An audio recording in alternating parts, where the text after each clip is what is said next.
नमस्कार दोस्तों, स्वागत है आपका एग्जाम बुक चरण में। दोस्तों इस वीडियो में मैं आपको बताने वाला हूं संघीय व्यवस्था, फेडरल सिस्टम, कितने तरीके से क्वेश्चन आते हैं, क्या आता है, वो सारी चीजें मैं आपको इसमें बताऊंगा।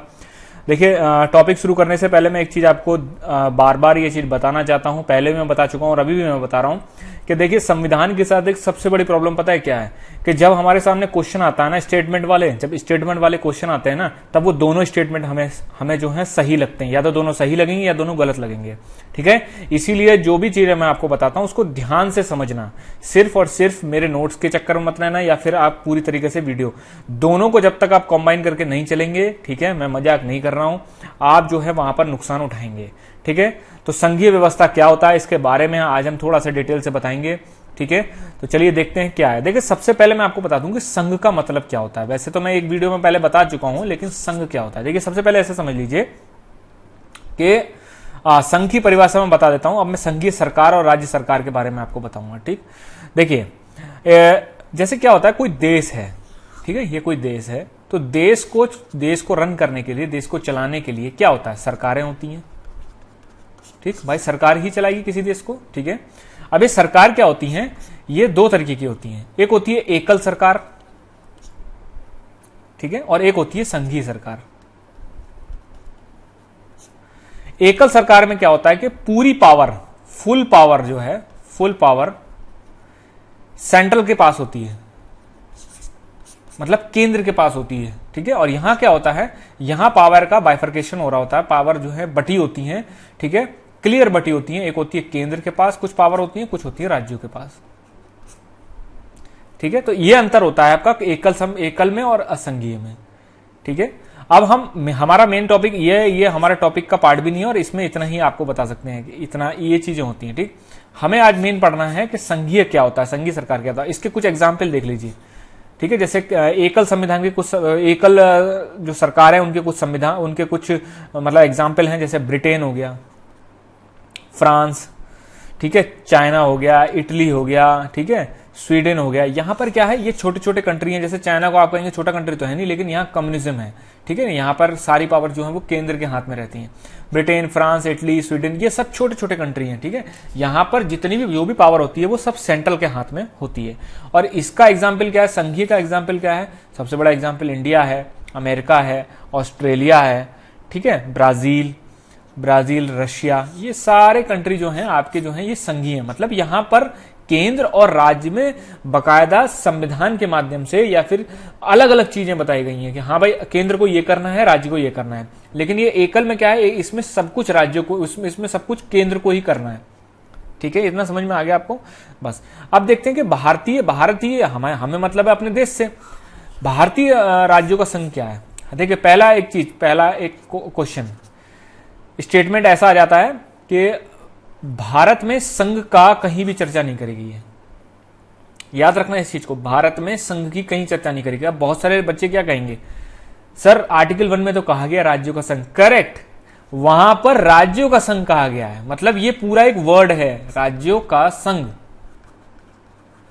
सिर्फ संघ नहीं कहा गया है। इसमें यह कहा गया है कि भारत राज्यों का संघ है, ठीक है। अब ये राज्यों के संघ से मतलब क्या है, ठीक है, इसका मतलब यह है, पहला मतलब निकलता है कि भारतीय संघ राज्यों के बीच सहमति का प्रतिफल नहीं है। मतलब जैसे हमारे कंट्री में मान लीजिए 28 स्टेट्स हैं, ठीक है। तो ऐसा नहीं है कि जो है सारे उत्तर प्रदेश ने मध्य प्रदेश के साथ और मध्य प्रदेश ने उत्तर प्रदेश, फिर मध्य प्रदेश ने राजस्थान के साथ, ऐसे कोई ट्रीटी नहीं करी है, कोई सिग्नेचर नहीं हुए हैं कि हाँ ठीक है हम आज से संघ बना लेते हैं, ऐसा कुछ भी नहीं है, ठीक है। कोई सहमति वगैरह कुछ भी नहीं है ऐसा, इस तरीके की चीज, ठीक। जैसे अमेरिका में है, अमेरिका में क्या है कि 50 स्टेट है, 50 स्टेट जब संविधान वहां पे जब लगभग 1775 से लेके और 83 तक ये अमेरिकन रिवॉल्यूशन हुई थी, अमेरिकी क्रांति। तो अमेरिकी क्रांति के बाद जितने वहां पर स्टेट थे सबने आपस में मिलकर क्या करा, एक कहा कि हम एक ट्रीटी करते हैं और हम एक देश बनाएंगे और उसमें हम लोग एक संघ बनाएंगे, ठीक है ना। मतलब हम सब लोग अपनी अपनी जगह न्यूट्रल रहेंगे, ठीक, और हम एक देश की भांति काम करेंगे। ये होता है कि इसमें क्या हुआ, इसमें 50 राज्यों के बीच में आपस में सहमति हुई। हमारे कंट्री में कोई सहमति वाला नहीं है, किसी भी स्टेट से आपस में कोई सहमति का परिणाम नहीं है हमारा देश का संघ, ठीक है। दूसरा है, राज्यों के ये अधिकार नहीं है कि वे स्वयं को संघ से पृथक कर सके। हमारे कंट्री में ये अधिकार नहीं है, ठीक है, कि वो मतलब ऐसा नहीं कि कल को मध्य प्रदेश या उत्तर प्रदेश उठ के जाए और केंद्र सरकार को एक अर्जी लगा दे, ठीक है आज से हम तुम्हारे देश से जा रहे हैं, ऐसा कुछ भी नहीं है। आप जाए, आप मतलब कहने का मतलब है कि हमारा जो संघ है उसको कहते हैं कि विभाज्य, ये कोटेशन याद कर लेना आपका, विभाज्य राज्यों का अविभाज्य संघ। मैंने ये पहले भी आपको एक वीडियो में बता रखा, अविभाज्य संघ। इसका क्या मतलब है, इसका तो तोड़ देते हैं। विभाज्य राज्यों का मतलब हमारे देश में राज्य जो है वो टूट सकते हैं, कि उनकी बाउंड्री बदली जा सकती है। जैसे अभी आंध्र प्रदेश से तेलंगाना बना दिया, ठीक है ना, मध्य प्रदेश से छत्तीसगढ़ बना दिया, बिहार से झारखंड बना दिया, उत्तर प्रदेश से उत्तराखंड बना दिया, तो विभाज्य राज्य हैं। लेकिन अविभाज्य संघ है, मतलब इन राज्यों को संघ से अलग होने का अधिकार नहीं है। ये नहीं कह सकते कि छत्तीसगढ़ से ये कह दे ठीक है हटाओ, आज से हम भारत से जा रहे हैं, ऐसा नहीं हो सकता, उसको रहना संघ में ही है।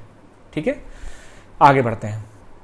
अभी देखते हैं कि हमारे भारतीय संविधान में दो तरह की चीजें हैं, इसीलिए हमारा भारतीय संविधान थोड़ा यूनिक है। क्या है, हमारा भारतीय संविधान एकात्मक और संघ दोनों की भावनाएं लिए हुए है। मतलब एकात्मक का मतलब जहां पर केंद्र के पास सबसे ज्यादा पावर आ जाएगी, और एक संघ का मतलब जहां पर केंद्र और राज्य दोनों मिलके काम करेंगे, केंद्र और राज्यों की मिलके काम करेंगे और अलग अलग उनकी पावर्स बटी हुई होंगी। ठीक है, जैसे क्या होता है, जैसे घर में, ऐसे मान लीजिए मैं आपको घर से समझाता हूं। एकात्मक का मतलब ये होता है कि जैसे क्या है कि एक जो आदमी है उसके दो बेटे हैं, ठीक है, तो जब तक एकात्मक व्यवस्था रहेगी तब तक एकात्मक का मतलब ये है कि उनके पिताजी के हाथ में ही सब कुछ रहेगा। ठीक है, वो जो आदमी है जिसके दो बेटे हैं वही है पावर, वो जो कह देगा वो पत्थर की लकीर हो जाएगी। संघ का क्या मतलब होता है, संघ का मतलब होता है कि पिताजी जो है वो बाहर का काम देखेंगे भाई, ठीक है, बाहर का काम देखेंगे कि रिश्ते नातेदार इन सबको, और लड़के क्या करेंगे, लड़के करेंगे वो राज्यों की भांति काम करेंगे। ठीक है, कि मतलब कहने का मतलब है कि पिताजी का और लड़कों का काम अलग अलग बट गया। ठीक है, कि भाई लड़के क्या करेंगे, खेती पाती देखेंगे, ठीक है, घर के आसपास के छोटे मोटे काम करेंगे, और मैं जो है पिताजी क्या करेंगे, वो जो बाहर जो है अपने रिश्तों में, नातों में, समाज में जितना भी जो कुछ भी चीज है, उठना बैठना, शादियों में पार्टियों में जाना वाना, ये सब चीजें करेंगे। ठीक है, ऐसे ही हमारे देश में केंद्र क्या करता है, केंद्र भी यही करता है। ठीक है, केंद्र क्या करता है कि बाहरी देशों से संबंध बनाना, ठीक है, और आपका जो है जितनी भी वॉर वगैरह होती हैं इन सब में कौन आगे आता है, वो केंद्र आगे आता है। ठीक, सारी चीजें जो है वो केंद्र के हाथ में। राज्य क्या करते हैं, राज्य भाई कुछ ना अपना आराम से वो सार्वजनिक व्यवस्था हो गई, मतलब ठीक है, और कृषि हो गई, मतलब एग्रीकल्चर हो गया, स्वास्थ्य मतलब हेल्थ वगैरह हो गया, और स्थानीय प्रशासन मतलब लोकल एडमिनिस्ट्रेशन वगैरह हो गया, ये सारी चीजें देखता है। और केंद्र क्या देखता है, केंद्र देखता है भाई डिफेंस हो गया, विदेशी मामले हो गए, मुद्रा मतलब मनी वगैरह देखता है ये। ठीक है, और संचार जितना भी कम्युनिकेशन है वो सब सेंट्रल के हाथ में आता है, ये सारी चीजें उसमें देखी जाती हैं। ठीक है, तो अब हम देखेंगे हमारे देश के संविधान में क्या है, कि हमारे देश के संविधान में एकात्मक व्यवस्था भी है। एकात्मक मतलब जिस परिस्थिति में केंद्र के पास सारी पावर है, और उसमें संघात्मक हमारे देश में व्यवस्था भी है, जिसमें केंद्र और राज्यों के बीच में अलग अलग शक्तियों का बंटवारा हो रखा है। अब हम देखते हैं कि संघीय व्यवस्था कौन सी है। संघीय व्यवस्था मतलब जिसमें केंद्र और राज्यों के बीच में अलग अलग शक्तियों का बंटवारा है। पहला, द्वैध राज पद्धति। द्वैध राज पद्धति का मतलब यह है कि यहां पर केंद्र और राज्य ये अलग अलग काम कर रहे हैं।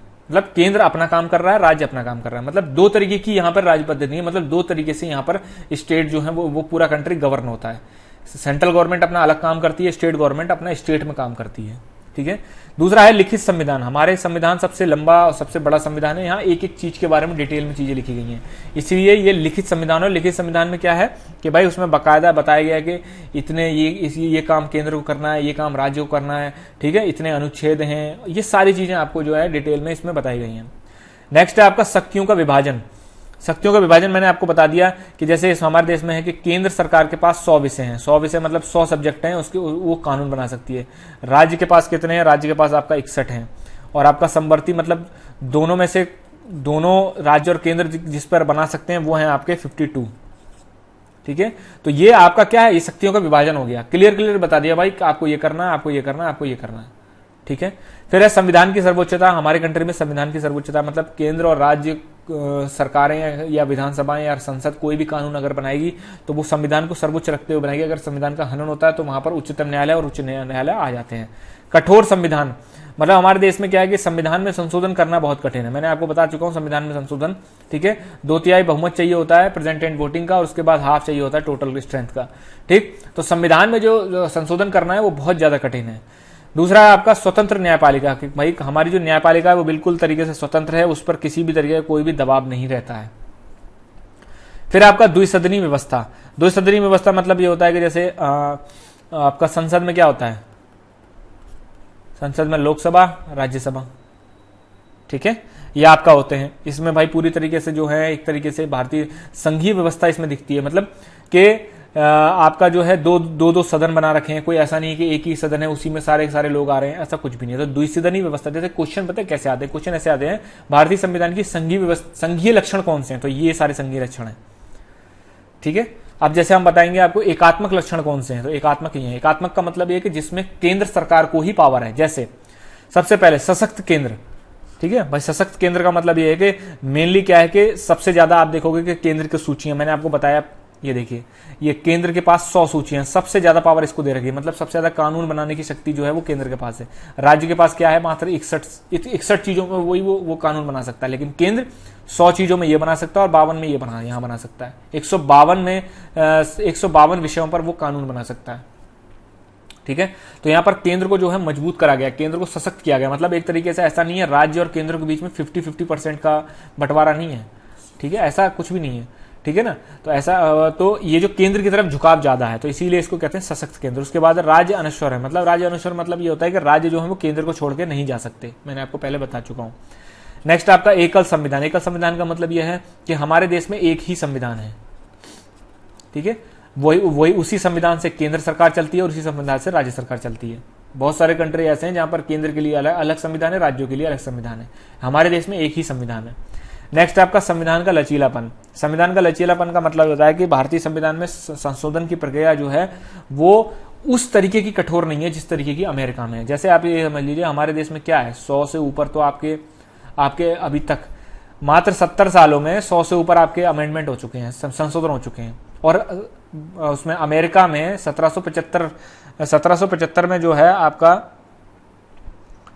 1775 के करीब जो है ये वहां का संविधान जो बना, और आज तक उसमें मात्र 22 या 25 के करीब जो है संविधान संशोधन हो रखे हैं बस। तो कठोर प्रक्रिया अमेरिका की ज्यादा मानी जाएगी। हमारे देश में जो है संविधान की कठोर प्रक्रिया है लेकिन उतनी नहीं है जितनी अमेरिका की है, ठीक है। इसीलिए संविधान का लचीलापन है, ठीक। और संसद जो है आराम से आपका जो है अगर किसी के पास अगर संसद में बहुमत है तो वो आराम से अपना जो है संविधान में संशोधन करा सकता है। नेक्स्ट है आपका राज्य प्रतिनिधित्व में असमानता का भाव। मतलब राज्य प्रतिनिधित्व क्या होता है, जैसे मैंने आपको बताया कि लोकसभा जो होती है उसमें तो हम लोग वोट डालते हैं, ठीक है, हर क्षेत्र से अपने अपने लोग खड़े होते हैं। राज्यसभा क्या होती है, राज्यसभा में राज्यों की विधानसभाओं से चुनकर लोग आते हैं। जब मैं आगे आपको बताऊंगा राज्यसभा लोकसभा तब उसमें आपको समझ में आ जाएगा। लेकिन राज्यसभा में स्टेट्स में राज्यसभा की सीटों का बंटवारा बहुत अलग अलग दे रखा है। जैसे उत्तर प्रदेश में आपका मान लीजिए 30 दे रखा है, ठीक है, उत्तर प्रदेश में आपका 30 दे रखा है, और कोई स्टेट ऐसा होगा जिसमें आपका एक ही सीट होगी। तो ये इस तरीके की चीजें जो हैं ये थोड़ी सी ज्यादा हैं, ठीक है, आपका जो है इसमें ज्यादा है। फिर आपका आपातकालीन उपबंध, मतलब आपातकाल को लगाने का हटाने का सबकी जो पावर है वो संसद के पास है, ठीक है, संसद और केंद्र सरकार के पास है। राज्य सरकारों का इसमें कोई भी रोल नहीं है। फिर आपका एकल नागरिकता, मतलब यह है कि अमेरिका की तरह वहां पर राज्यों की अलग और केंद्र की अलग नागरिकता नहीं है। हमारे देश में एक ही नागरिकता है जो कि पूरे देश की नागरिकता बोली जाती है। एकीकृत न्यायपालिका है, मतलब हमारे देश में क्या है कि नीचे डिस्ट्रिक्ट कोर्ट से लेकर सुप्रीम कोर्ट तक सब कनेक्टेड है, इंटरकनेक्टेड है, ठीक है। लेकिन अमेरिका में क्या है, अमेरिका में संघीय जो विषय हैं उन पर फेडरल कोर्ट सुनती है और राज्यों के विषय उनको हाई कोर्ट सुनते हैं। हमारे देश में क्या है, और अगर हाई कोर्ट से कोई डिसीजन आता है तो उसमें जो है अमेरिका में फेडरल कोर्ट में आप जो है अपील नहीं कर सकते। लेकिन हमारे कंट्री में क्या है, हमारे कंट्री में हाई कोर्ट का ऑर्डर सुप्रीम कोर्ट में अपील हो सकता है। मतलब ये इंटरकनेक्टेड है, ठीक है। ये मतलब अलग अलग नहीं है कि हाँ स्टेट्स में हाई कोर्ट बना रखे हैं, लेकिन हमें अधिकार रहता है, कनेक्टेड है वो। डिस्ट्रिक्ट कोर्ट को हाई कोर्ट में ले आ सकते हैं, हाई कोर्ट का कोई डिसीजन सुप्रीम कोर्ट में ले आ सकते हैं, ऐसे हो सकता है, ठीक है। तो इंटीग्रेटेड न्यायपालिका है। नेक्स्ट आपका अखिल भारतीय सेवाएं, ऑल इंडिया सर्विसेज। जैसे आपका 3 तरीके की ऑल इंडिया सर्विस है, IAS, IPS और IFOS। मतलब Indian administrative services, Indian police services, Indian forest services, foreign service मत समझ लेना, विदेश सेवा नहीं है, ये है राष्ट्रीय वन सेवा। तो ये 3 तरीके की सेवाएं होती हैं अखिल भारतीय सेवाएं। अखिल भारतीय सेवाएं में क्या होता है कि उनको अपॉइंट करने का अधिकार केंद्र के पास, उनकी ट्रेनिंग कराने का अधिकार केंद्र के पास, और फिर उनको जो है पोस्ट जो होती है वो राज्यों में होते हैं, लेकिन उनकी अथॉरिटी जो होती है एंड में जाके वो केंद्र ही उनको सस्पेंड कर सकता है, केंद्र ही उनको बर्खास्त कर सकता है। ठीक है, तो ये जो अखिल भारतीय सेवाएं होती हैं ये जो है इनमें भी पावर जो है वो मतलब एक तरीके से केंद्र के पास है। फिर आपका एकीकृत लेखा जांच मतलब क्या है, comptroller and auditor general. Auditor क्या होता है, ऑडिटर वही एक ही ऑडिटर जो है वो केंद्र की ऑडिटिंग करता है, एक ही राज्यों की करता है। ठीक है, मतलब राज्यों के लिए अलग ऑडिटर नहीं है। फिर है राज्य सूची में संसद का अधिकार, मतलब आगे मैं आपको बताऊंगा जब, जैसे ये है कि अगर राज्यसभा जो है कोई रिजोल्यूशन पास कर देती है कि ठीक है कहा स्टेट्स की इस विषय पर संसद जो है कानून बना सकती है, तो संसद को अधिकार है कि वो राज्यों के विषय में भी कानून बना सकती है। फिर आपका राज्यपाल की नियुक्ति कौन करता है, केंद्र सरकार करती है। ठीक है, तो इसमें भी आपको देखिए, और नियुक्त कहाँ होते हैं, राज्यों में होते हैं, तो इस वजह से इसमें भी केंद्र को सबसे ज्यादा पावर है। फिर है एकीकृत निर्वाचन प्रणाली, मतलब इलेक्शन कमीशन क्या होता है, वही आपका स्टेट के इलेक्शन कमीशन कराता है, वही आपका जो है लोकसभा के भी कराता है, और यही आपके स्टेट में जो विधानसभाएं होती हैं उनके चुनाव करवाता है। तो एक ही है। यहां पर ये कंफ्यूज मत करना आपके सर वो स्टेट इलेक्शन कमीशन भी होता है, उसकी बात नहीं हो रही है। स्टेट इलेक्शन कमीशन तो वो प्रधानी के छोटे मोटे करवाता है, उससे नहीं बात हो रही है। बात यहां हो रही है राज्य और केंद्र के बीच की। ठीक है, फिर आपका राज्यों के विधेयक पर वीटो, मतलब वीटो का मतलब होता है कि जैसे राज्यों की विधानसभा ने कोई अगर मान लीजिए कानून पास किया, कानून के जो बात जो है वो राज्यपाल के पास वो जाएगा साइन के लिए। राज्यपाल के पास ये अधिकार है कि वो राष्ट्रपति के लिए रख सकता है वो कि मैं इस पे नहीं साइन करूंगा, अब राष्ट्रपति जी ही साइन करेंगे। तो ये क्या हो रहा है, ये वीटो हो रहा है। ठीक है, राज्य के पास शक्तियां कम हो रही हैं। ठीक, कि मतलब राज्यपाल के पास अथॉरिटी है कि वो अब जो कानून उसके पास आया है साइन करने के लिए वो आपका राष्ट्रपति को भी भेज सकता है। फिर देखते हैं कि इसमें सबसे जो एक इंपॉर्टेंट चीजें जो हैं, जो पिछले साल क्वेश्चन भी आया है, वो है कि अर्धसंघीय और अल्पसंघीय, या मतलब इन दोनों का मतलब एक ही है। संविधान किसने कहा था, तो केसी वेहर ने कहा था। इसका इंग्लिश में मतलब होता है क्वासी फेडरल।